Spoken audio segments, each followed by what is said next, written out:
think for people who are retiring at any stage of their lives, and particularly people who are retiring at the end of a long career, it's important to think about, well, where are we going to live?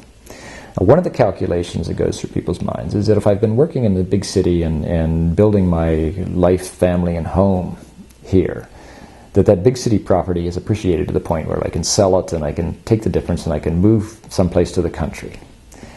For people who have spent their summers at cottages or by lakes, those are idyllic places when we're young families. And the thought becomes, gee, when I'm 65, I can chuck all this and I can go and live in the country and grow a big garden. I can go live by the lake and swim every day. I can go do all these things in these idyllic places, which is true, you can. But to live there is a calculation that changes a bit as we age. The time to do all that is when you're young enough and have all the energy to cut the wood and look after an acre of garden and keep up the lakefront and all these sorts of things. So it's a young man's place. But the people who retired to the lake, and we were out near Big Rideau Lake on the farm, people who retired to the lake loved it for the first 3 or 4 years. And then as they got a little older and a little more infirm, found it was not necessarily an ideal retirement place, because when it snowed, they couldn't get to the doctor. When they ran out of firewood and didn't feel like it, they ended up buying a lot of things that younger people would provide for themselves.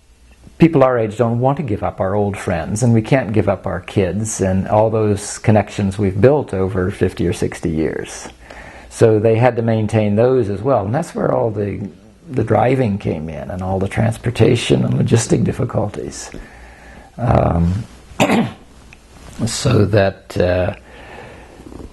the new networks, the neighbors, and the new friends worked to a degree, although, as always, husbands and wives found somewhat different networks and different volunteer opportunities and so on. But it was maintaining the old networks that got more difficult over the years.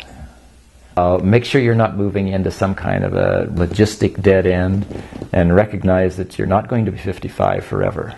Your 20-year plan shouldn't leave you at the end of a country lane where it's 20 miles to your doctor or dentist or emergency room, because you're going to be stuck there. So it's a question of phasing yourself into a place where you're going to be happy, but also where you're going to be comfortable. It's entirely possible to move out of the big family home into something smaller, into a place where all these conveniences are, and spend vacations, even very, very long vacations now, by the lake or at a farm or in these idyllic places.